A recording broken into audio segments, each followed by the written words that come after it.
안녕하세요. 성민교회를 섬기는 이혜영 목사입니다.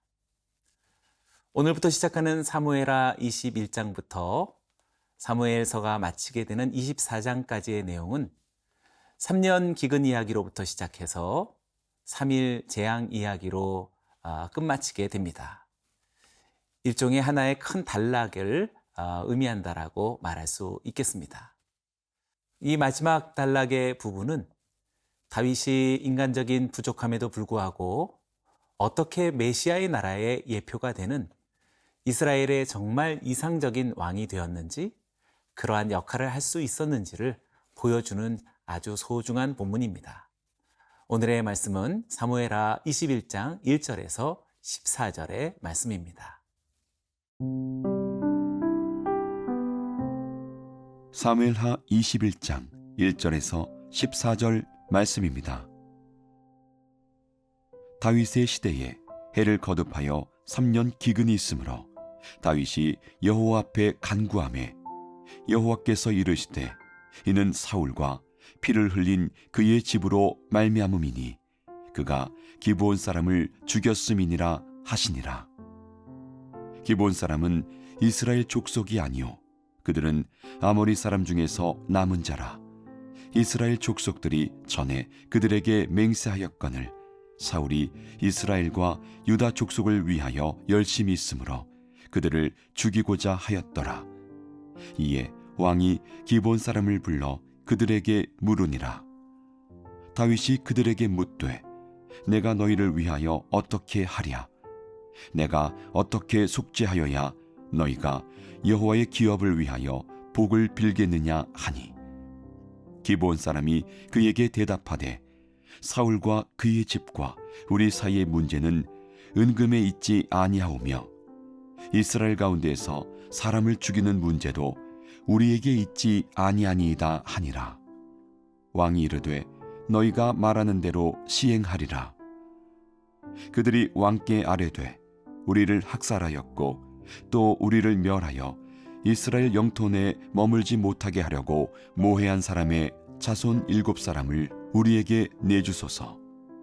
여호와께서 택하신 사울의 고을 기브아에서 우리가 그들을 여호와 앞에서 목매어 달겠나이다 하니, 왕이 이르되 내가 내주리라 하니라. 그러나 다윗과 사울의 아들 요나단 사이에 서로 여호와를 두고 맹세한 것이 있으므로 왕이 사울의 손자 요나단의 아들 무비보셋은 아끼고, 왕이 이에 아야의 딸 리스바에게서 난 자 곧 사울의 두 아들 알모니와 무비보셋과 사울의 딸 메랍에게서 난 자 곧 무홀라 사람 바르실레의 아들 아드리엘의 5 아들을 붙잡아 그들을 기브온 사람의 손에 넘기니, 기브온 사람이 그들을 산 위에서 여호와 앞에 목매어 달매 그들 7사람이 동시에 죽으니, 죽은 때는 곡식 베는 첫날 곧 보리를 베기 시작하는 때더라. 아야의 딸 리스바가 굵은 배를 가져다가 자기를 위하여 바위 위에 펴고 곡식 베기 시작할 때부터 하늘에서 비가 시체에 쏟아지기까지 그 시체에 낮에는 공중의 새가 앉지 못하게 하고 밤에는 들짐승이 범하지 못하게 한지라. 이에 아야의 딸 사울의 첩 리스바가 행한 일이 다윗에게 알려지매 다윗이 가서 사울의 뼈와 그의 아들 요나단의 뼈를 길랏 야베스 사람에게서 가져가니, 이는 전에 블레셋 사람들이 사울을 길보아에서 죽여 블레셋 사람들이 벳산 거리에 매단 것을 그들이 가만히 가져온 것이라. 다윗이 그곳에서 사울의 뼈와 그의 아들 요나단의 뼈를 가지고 올라오매 사람들이 그 달려 죽은 자들의 뼈를 거두어다가 사울과 그의 아들 요나단의 뼈와 함께 베냐민 땅 셀라에서 그의 아버지 기스의 묘에 장사하되 모두 왕의 명령을 따라 행하니라. 그 후에야 하나님이 그 땅을 위한 기도를 들으시니라. 오늘의 이야기는 사울이 기브온 사람들을 죽인 죄로 인해서 이스라엘 땅에 3년 기근이 있었을 때의 일을 알려주고 있습니다.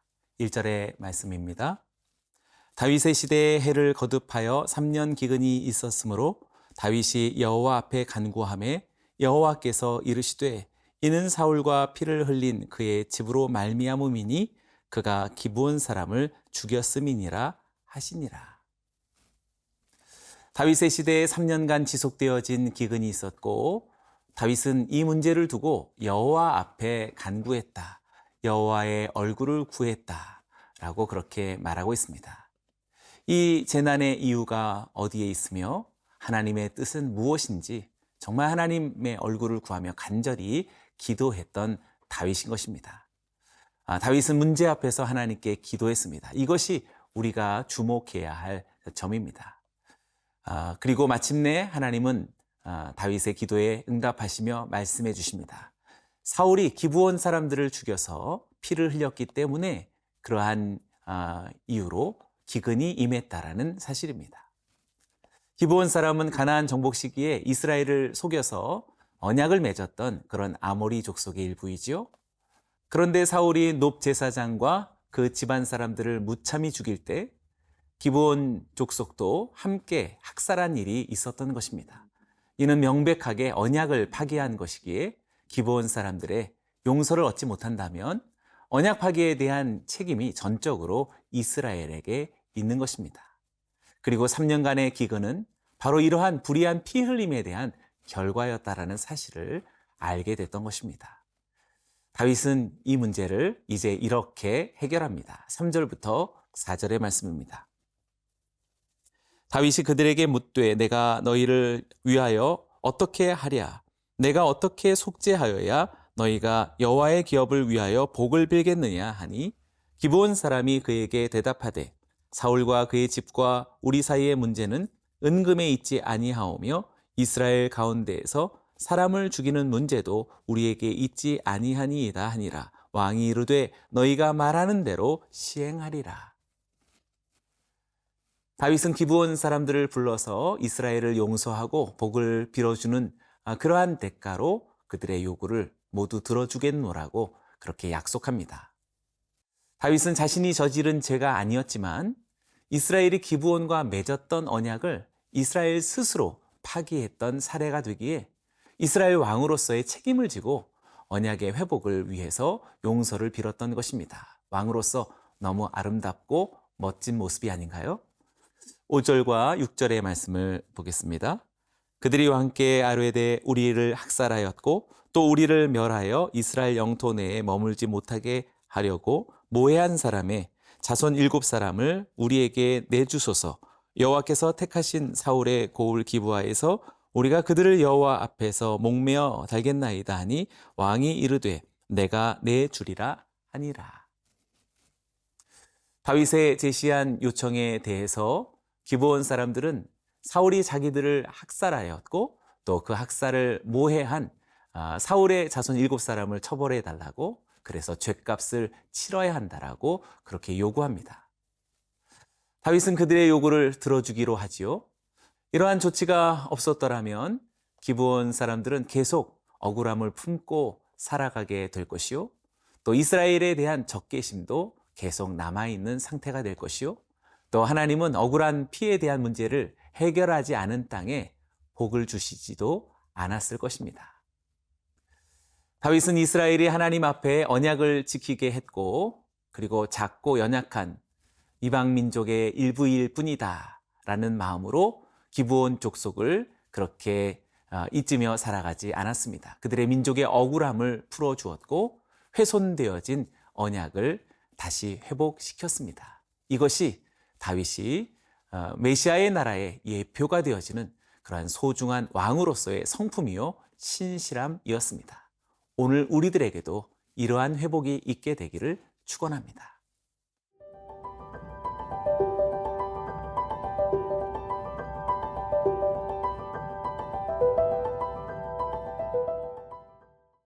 결국 사울의 후손 중 7명이 기브온 사람들의 손에 죽어서 그 시체가 매달리게 됩니다.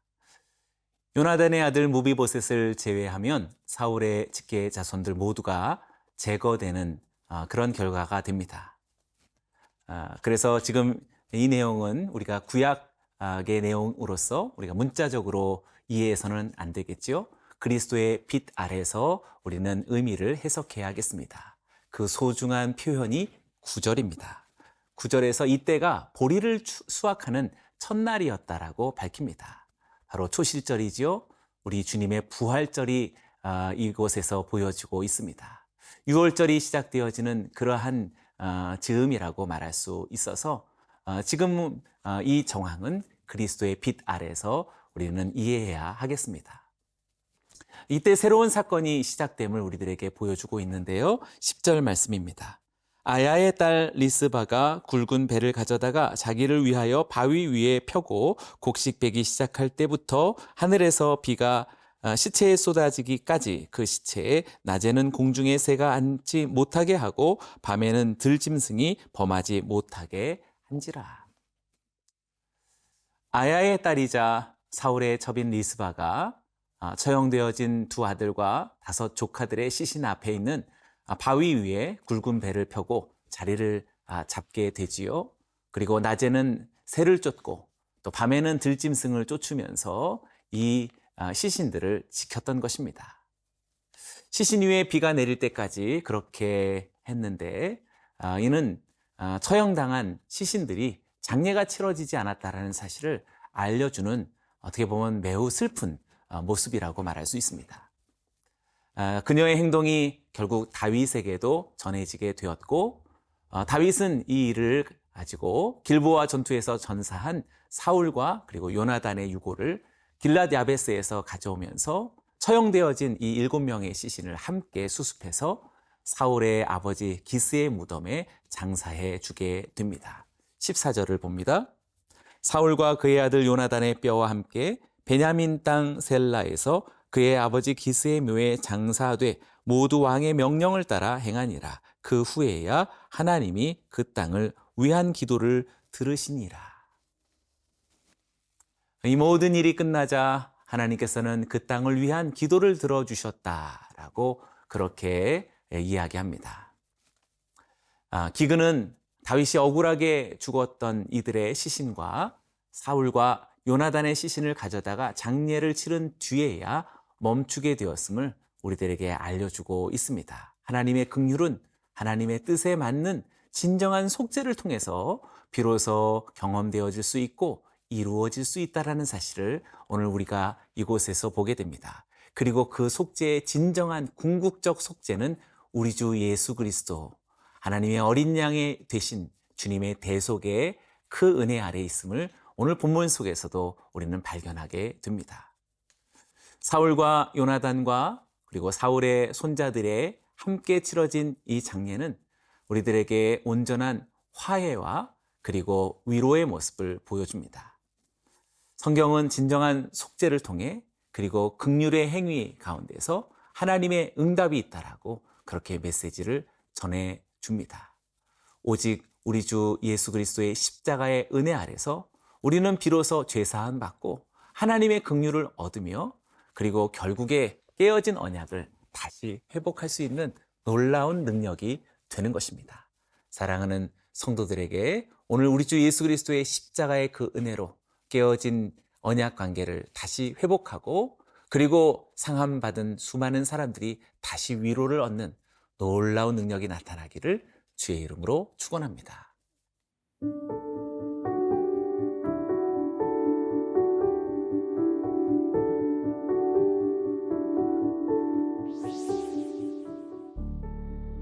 살아계신 하나님 아버지, 감사와 찬양을 올려드립니다. 하나님으로부터 멀어진 깨어진 언약의 관계를 회복시키시고자 자신을 내어주신 십자가의 그리스도를 바라봅니다. 하나님의 어린 양 되신 주님의 은혜로 우리 모두가 하나님께로 나아가오니 우리 모두를 받아주시고 회복시키시고 다시 새롭게 하여 주시옵소서. 비천한 우리들의 인생을 다시 들어주셔서 하나님의 영광스러운 자녀의 자리로 나아가게 하여 주시옵소서. 감사와 찬양 올려드리며 예수님의 이름으로 기도드리옵나이다. 아멘.